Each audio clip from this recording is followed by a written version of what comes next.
Bueno, pues como valía de principio, vamos a ceder la palabra a Julio Cortázar en su estupenda biografía de Edgar Allan Poe, donde nos dice: en 1838 aparecerá el cuento que Poe preferiría, Ligeia. Al año siguiente nacerá otro aún más extraordinario, La caída de la casa Usher, en el que los elementos autobiográficos abundan y son fácilmente discernibles, pero donde sobre todo se revela, después del anuncio de Berenice y el estallido terrible de Ligeia, el lado anormalmente sádico y necrófilo del genio de Poe, así como la presencia del opio. Por el momento, la suerte parecía inclinarse de su lado, pues ingresó como asesor literario en el Burton's Magazine, pero en ese entonces le obsesionaba la idea de llegar a tener una revista propia con la cual realizar sus ideales en materia de crítica y creación. Como no podía financiarla, aunque el sueño lo persiguió hasta el fin, aceptó colaborar en el Burton's con un sueldo mezquino, pero amplia libertad de opinión. La revista era de ínfima categoría. Bastó que Edgar entrara en ella para ponerla a la cabeza, fíjese, a la cabeza de las de su tiempo en originalidad y audacia. Aquel trabajo le permitió al fin mejorar la situación de Virginia y su madre.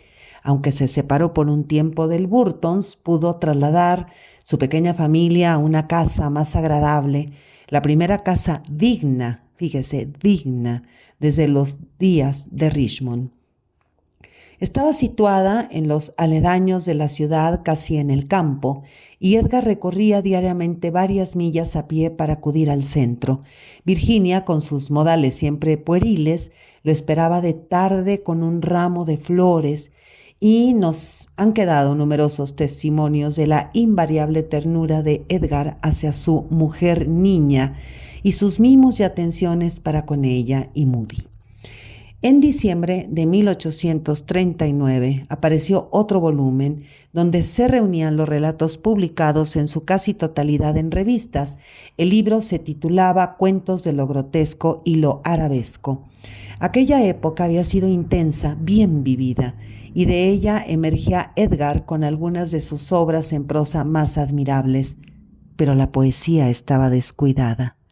Razones al margen de mi voluntad me han impedido en todo momento esforzarme seriamente por algo que en circunstancias más felices hubiera sido mi terreno predilecto. Habría de escribir en los tiempos de El Cuervo. Un cuento podía nacer al despertar de una de sus frecuentes pesadillas diurnas, un poema.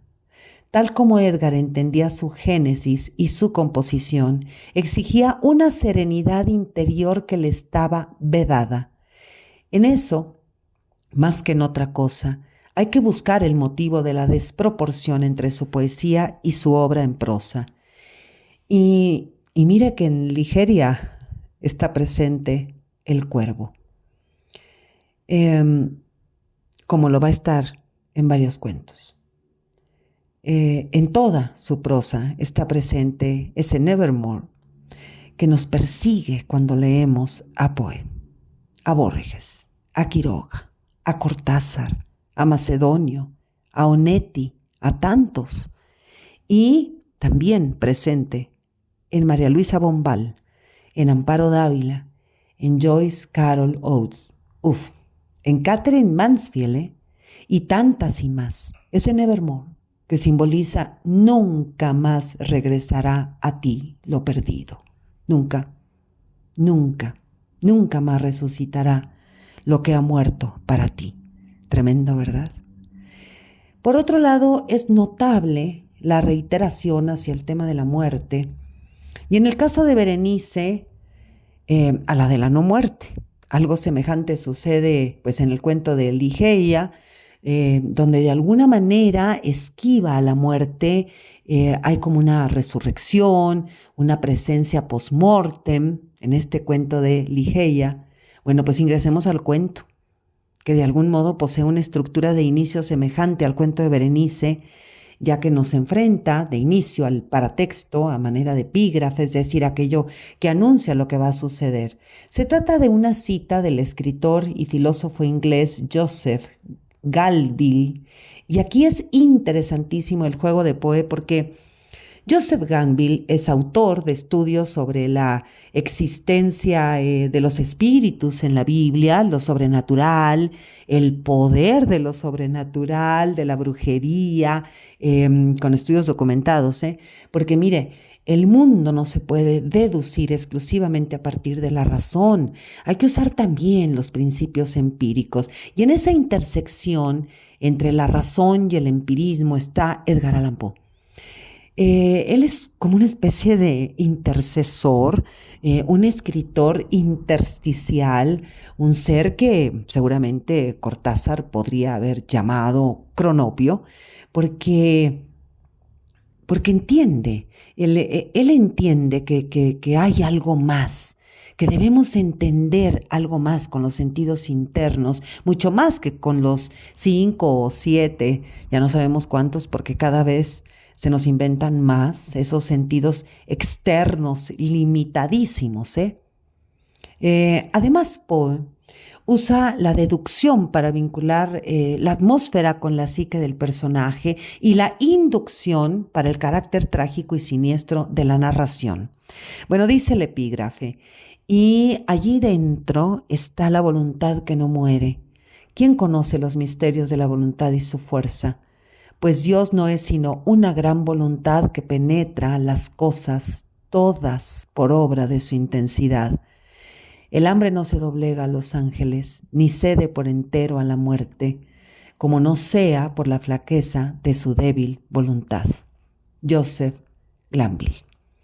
Y mire, son los últimos 3 versos los que han de manifestarse en más de una ocasión para reiterar la sentencia de lo que acontecerá en el cuento de Ligeia.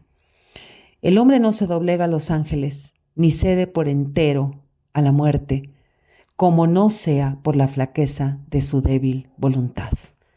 Porque Poe de alguna manera no lo pone tal cual dentro de la narración, más adelante, después del epígrafe obviamente, sino que le quita una palabra, como que lo rearma, lo parafrasea. Es una maravilla. Bueno, ingresemos al cuento por el acceso del epígrafe, por la puerta del epígrafe, por el anuncio, y de inmediato, Edgar Allan Poe nos va a situar in media res, es decir, en medio de una situación que no tenemos idea de dónde proviene, en la tristeza que ha debilitado la memoria. ¿Qué le ha ocurrido al narrador protagonista que es tan fuerte? Una voz sin nombre, a través de una analepsis, es decir, de la memoria, intenta recordar, aunque no con certeza, la época que compartió al lado de su esposa Ligeia. Y dice, largos años han transcurrido desde entonces y el sufrimiento ha debilitado mi memoria. Pues mire, a diferencia de Berenice, en esta historia se despliega un amor desmesurado, intelectual, abstracto más que carnal. El protagonista admira la belleza de Ligeia, pero la admira más como una especie de abstracción de su inteligencia, y esto lo manifiesta con abundantes prosopografías, es decir, con descripciones físicas, psíquicas, intelectuales incluso, que abarcan poco más de la tercera parte de todo el cuento, empleando algunas frases como quien fuera mi amiga y prometida, luego compañera de estudios, la esposa de mi corazón, ninguna mujer igualó la belleza de su rostro, su hermosura era en verdad exquisita, bueno, y más, ¿no? Pero la atención que se pone a los ojos es exhaustiva, obsesiva, como es Edgar Allan Poe. Emplea frases como los grandes ojos de Ligeia, eran, creo, más grandes que los ojos comunes de nuestra raza, más que los de las gacelas. Los ojos eran del negro más brillante, velados por oscuras y largas pestañas. Y bueno, finalmente su fascinación la describe así: aquellos ojos, aquellas grandes, aquellas brillantes, aquellas divinas pupilas llegaron a ser para mí las estrellas gemelas de Leda. y yo era para ellas el más fervoroso de los astrólogos. Y aquí ancla con la mitología griega al hablar de Leda, la madre de Helena y de Clitemnestra. Y ya desde que menciona a estas dos estrellas gemelas, hijas de Leda, Clitemnestra y Helena, Helena de Troya, Helena de Esparta, pues inmediatamente, ¿no?, nos remitimos a la tragedia de dos mujeres. Y al mismo tiempo, pues estos ojos que son los gemelos, las hijas gemelas de Leda, le van a generar pues terror, cierto terror al protagonista, el cual pues se hará terriblemente, ominosamente, este terror se hará visible casi al final de la historia, y dice: y no podía yo medir esa pasión como no fuese por el milagroso dilatarse de los ojos que me deleitaban y aterraban al mismo tiempo. ¿Cómo no le van a aterrar Helena y Clitemnestra? Bueno, ahora, es muy importante el éxtasis que al protagonista le provoca la inteligencia, el conocimiento de Ligeia, una de las personajes femeninos, personaja enorme, más letrada de la literatura universal, una de más. Y dice: inmenso como nunca lo hallé en la mujer. Su conocimiento de las lenguas clásicas era profundo, y en la medida de mis nociones sobre los modernos dialectos de Europa, nunca la descubrí en falta. A decir verdad, en cualquier tema de la alabada erudición académica, admirada simplemente por abstrusa, ¿descubrí alguna vez a Ligeia en falta? Sus conocimientos eran tales que jamás los hallé en otra mujer. Las adquisiciones de Ligeia eran gigantescas, eran asombrosas. Y pues aquí la diferencia con Berenice es que Ligeia es una mujer culta, independiente, admirada, no solo amada o deseada, sino admirada en su intelecto, en sus conocimientos, en su enorme inteligencia, decíamos. Pero tanto Berenice como Ligeia pues caen enfermas y se mueren. Ligeia no quería morir, dice el narrador, que tenía un salvaje deseo de vivir, solo vivir, pero su vida huía velozmente. Ya en su lecho de muerte pide a su esposo que le lea unos versos que ella misma ha escrito. Miren nada más, Ligeia también escribe poesía y además lo hace estupendamente. Escuche, vedla. Es noche de gala en los últimos años solitarios. La multitud de ángeles alados, con sus velos en lágrimas bañados, son público de un teatro que contempla un drama de esperanzas y temores, mientras toca la orquesta indefinida, la música sin fin de las esferas. Imágenes del Dios que está en lo alto. Allí los mimos gruñen y mascullan, corren aquí y allá, y los apremian vastas cosas informes que el escenario alteran de continuo, vertiendo de sus alas desplegadas un invisible, largo sufrimiento. Este múltiple drama ya jamás será olvidado.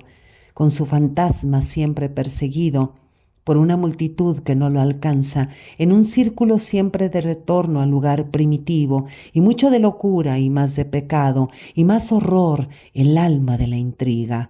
Ah, ved, entre los mimos en tumulto, una forma reptante se insinúa, roja como la sangre se retuerce en la escena desnuda, se retuerce y retuerce, ve en tormento, los mimos son su presa, y sus fauces destilan sangre humana y los ángeles lloran. Apáganse las luces, todas, y sobre cada forma estremecida cae el telón, cortina funeraria, con fragor de tormenta, y los ángeles pálidos y exagües, ya de pie, ya sin velos, manifiestan que el drama es el del hombre, y que es su héroe el vencedor gusano. ¡Qué barbaridad! ¡Qué cosa más maravillosa ha escrito Edgar Allan Poe! Por eso Cortázar dice, hay una enorme diferencia entre su poesía y su prosa. Bueno, al finalizar de leer el protagonista, los versos que ha escrito esta esta escritora, esta poeta, ¿no? Esta mujer culta, esta pensadora, esta estudiosa, llamada Ligeia, pues ella se incorpora y menciona dos frases del mismo poema. La primera expresa: el hombre no se doblega a los ángeles ni cede por entero a la muerte, como no sea por la flaqueza de su débil voluntad.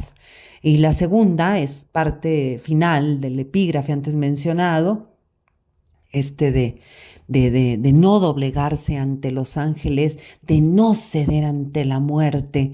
Solamente ceden ante la muerte aquellos que tienen una débil voluntad. Aquí está Nietzsche también, no se olvide. Y después de eso, después de esta situación, de esta lectura, fallece. Hay que observar que el uso de la anáfora, es decir, la repetición de frases, pues hace hincapié en la desobediencia a morir. Ligeia no quiere morir. Además, pues cumple con la función de la prolepsis, es decir, lo que va a pasar al final de la historia. Y después de la muerte de Ligeia, el protagonista obviamente es un personaje de Edgar Allan Poe, recordemos, cae, se hunde en la tristeza, en la melancolía, en la desdicha y claro, en el opio. Y dice: me había convertido en un esclavo preso en las redes del opio. Afirma, pues como si pretendiera justificar de alguna manera su memoria, bastante sesgada, porque también hay una memoria aquí dentro del cuento muy selectiva de parte del narrador protagonista, y justificar de algún modo también sus visiones, ¿no? Bueno, entonces decide adquirir una abadía en Inglaterra después de la muerte de Ligeia, decíamos, lugar en el cual pues pide, muy convencido, a Lady Rowena, le pide matrimonio. Pues la ausencia, obviamente la muerte de Ligeia, pues parece que lo obliga, ¿no?, a buscar consuelo en otra mujer, pero pues no, en el cuento no aparece una especie de amor verdadero, ¿no? Y dice en el cuento: hablaré tan solo de ese aposento por siempre maldito, donde en un momento de enajenación conduje al altar como sucesora, fíjese, como sucesora de la inolvidable Ligeia, a Lady Rowena Trevanion de Traimane, la de los rubios cabellos y ojos azules. Segurito, ¿no? Segurito que esto nos recuerda a Isolda, la de las blancas manos, y a la otra Isolda, la de las largas trenzas. ¿Se acuerda de ese mito maravilloso de Tristán e Isolda? Bueno, pues aquí, mire, aquí está el eco presentito. Bueno, pues al igual que él, Rowena tampoco lo amaba, con intensidad, porque él mismo dice, así lo dice, que mi esposa temiera la índole hosca de mi carácter, que me huyera y me amara muy poco, pues no podía yo pasarlo por alto, pero me causaba más placer que otra cosa. Bueno, esto tampoco le importaba, porque él seguía amando a Ligeia, ¿no? Le era inevitable dejar de pensar en ella, y dice: mi memoria volaba, con intensa nostalgia hacia Ligeia, la amada, la augusta, la hermosa, la enterrada. Me embriagaba con los recuerdos de su pureza, de su sabiduría, de su naturaleza elevada, etérea, de su amor apasionado, idólatra. Bueno, entonces, como si él mismo lo deseara, al segundo mes de casado, Rowena enferma de repente, intempestivamente, como es el caso también de Berenice, pero luego se repone Rowena, y luego vuelve a enfermar. Y se repone y vuelve a enfermar. Y dice el cuento: su mal desde entonces tuvo un carácter alarmante y una recurrencia que lo era aún más y desafiaba el conocimiento y los grandes esfuerzos de los médicos. Mire, aquí Poe nos lleva a la esfera de lo sobrenatural, cuando, pues tampoco en Berenice, ¿no?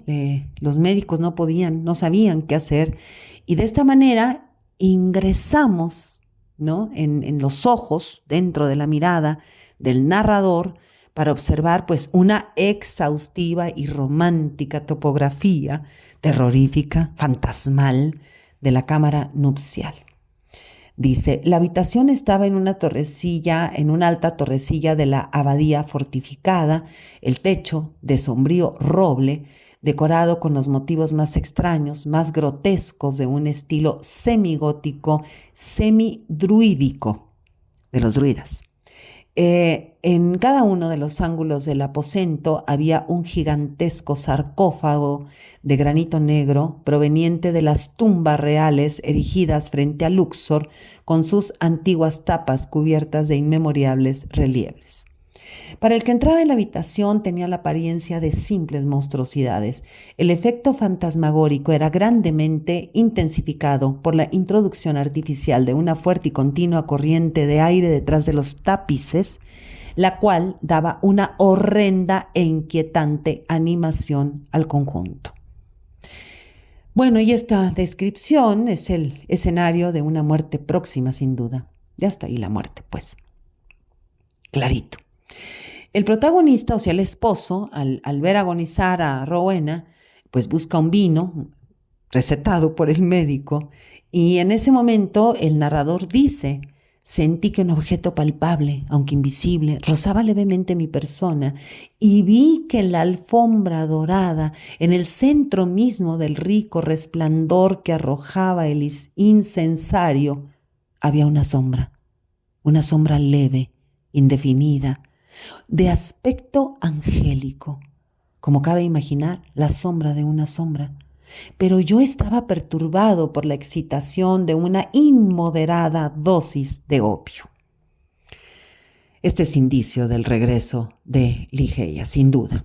Y se activa entonces el mecanismo de la metempsicosis, también presente en el cuento de Berenice, el alma de una muerta, de la muerta Ligeia, pues que ingresará en el cuerpo agónico de Rowena, quien bebe el vino y muere. Pero cuidado, porque recuerde que estamos leyendo a Edgar Allan Poe, y donde hay dos, hay una, o hay muchas, o hay más cosas, ominosas, siniestras, ambiguas, inexplicables, y el narrador protagonista, sospecha que Rowena sigue viva. Su carácter, su cadáver, de repente, ¿no?, recobra el color, y pues a partir de ahí, ¿qué cree? Se van a suscitar varias muertes y con su debida resurrección. Pero mientras esto va ocurriendo, entre que se muere y vuelve otra vez a la vida, Rowena, el protagonista tiene en la mente a Ligeia. Esto está bárbaro, porque dice: entonces el cadáver, repito, se movía, y ahora con más fuerza que antes los miembros se relajaron. Aquel ser amortajado, osadamente, palpablemente, hasta el centro del aposento. Y decimos, ¿qué está ocurriendo aquí?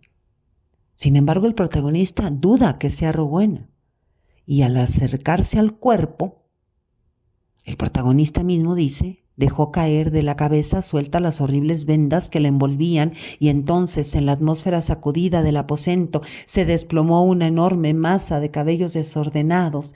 Eran más negros que las alas del cuervo de la medianoche, y lentamente se abrieron los ojos de la figura que estaba ante mí. En esto por lo menos grité: nunca podré equivocarme. Estos son los grandes ojos, los ojos negros, los extraños ojos de mi perdido amor. Los de Lady Ligeia. Sí, Ligeia ha regresado de la muerte, pero en otro cuerpo. Porque recuerde los últimos versos del epígrafe, y que tiene que ver con el poema también que Ligeia ha escrito, que en este momento de la narración se hacen presentes. El hombre no se doblega a los ángeles ni cede por entero a la muerte. Ahora, me parece valioso e importante, que lo he venido haciendo desde el principio, de acuerdo a la biografía escrita por Julio Cortázar de Edgar Allan Poe, pues poner en común, ¿no?, algunos, porque esto tiene muchísimo, de los rasgos entre Berenice y Ligeia. Bueno, ambos cuentos inician con un epígrafe que ya sabemos posteriormente se integra al cuerpo narrativo. En Berenice hay una amada exhumada. En Ligeia, la resistencia a morir. Estas dos mujeres regresan de la muerte, cada una a su manera. Quizá Berenice podría haber sido asesinada, quizá, y Ligeia, a lo mejor, ¿no? Tal vez era una visión. Porque mire, ambos narradores, protagonistas, generan las peripecias siniestras que primeritito están en sus mentes y que esas mentes poderosísimas, porque además son hombres inteligentes, estudiosos, han leído mucho, etcétera. Esas mentes, ¿no? Se convierten quizá en visiones, y digo quizá porque probablemente, pues no está de más decirlo, vienen de deseos frustrados y que además son ellos mismos quienes describen todo esto. Bueno, sigamos. Mire, tanto el cuento de Berenice como el de Ligeia inician in media res. O sea, dos hombres sumidos, uno en la desdicha, el protagonista de Berenice en la desdicha, y el de Ligeia, este hombre, en la tristeza. Y pues si iniciamos así, un hombre está sumido en la desdicha y otro en la tristeza, pero no sabemos por qué. Después usan la retrospección, es decir, la memoria, para justificar y explicar por qué esa desdicha, por qué esa tristeza. Además, las tramas, ¿no?, de ambos cuentos pues van increciendo, es decir, en gradación, hasta llegar a la anagnórisis, ese giro brutal, muy a la manera de Edgar Allan Poe, que rompe las leyes naturales y nos empuja sin piedad, impiedoso, Edgar Allan Poe, al territorio siniestro de lo inexplicable, hasta llegar a un desenlace inesperado y ambiguo. Y así nos quedamos, ¿no? Son enfrentamientos entre fuerzas ocultas, en lucha constante, con finales patéticos, horripilantes, dos historias de amor trágicas, terroríficas. Y bueno, también hay que tomar en cuenta que Berenice, Ligeia y Rowena enferman, y aquí también Poe nos somete al suplicio de la ambigüedad y al mismo tiempo al placer de la imaginación especulativa, pues porque no sabemos de qué se enferman. Son mujeres que simbolizan el fatum, la fatalidad griega, la tragedia, y por sus cuerpos se desliza el terror, lo macabro, lo siniestro, y en forma paralela, ¿no?, ante hombres, dos hombres protagonistas, narradores protagonistas, que están poseídos por la melancolía y por el terror mismo, y ambos describen de manera exhaustiva y obsesiva a estas dos mujeres. A Rowena no tanto, porque no la amaban, aunque en el caso de Ligeia también pues se enfoca en su inteligencia. Tanto Berenice como Ligeia pues son mujeres amadas. A la pobre Lady Rowena pues no la vemos en ese sentido, pues porque solamente es esa especie de suplente, ¿no? Es solo un medio para que regrese Ligeia, es solo un cuerpo para que regrese Ligeia. Bueno, retorne. En Berenice los dientes, fíjese, los dientes son un conducto de obsesión. En Ligeia los ojos, la expresión de los ojos, son el conducto de la obsesión. En Berenice el protagonista sufre una monomanía. En Ligeia el protagonista es adicto al opio. Y pues vemos Vemos que tanto el desarreglo mental como el uso de la droga pues propician visiones. En estos dos cuentos se mencionan o se hace alusión a territorios cercanos al río Rin, y también a las genealogías muy a la manera de los oráculos griegos. También hay menciones de las mitologías, se mencionan libros, se menciona el estudio, pero no hay que olvidar que estos puntos en común no son repeticiones, son cada uno una luna de espejo confrontados. Ya lo veremos y lo retomaremos en La caída de la casa Usher, porque Edgar Allan Poe, a la manera de los trágicos griegos, nos ha legado una extraordinaria trilogía: Berenice y Ligeia, Otredades celestes y La caída de la casa Usher. Soy Margarita Díaz de León, Literatura en Espiral.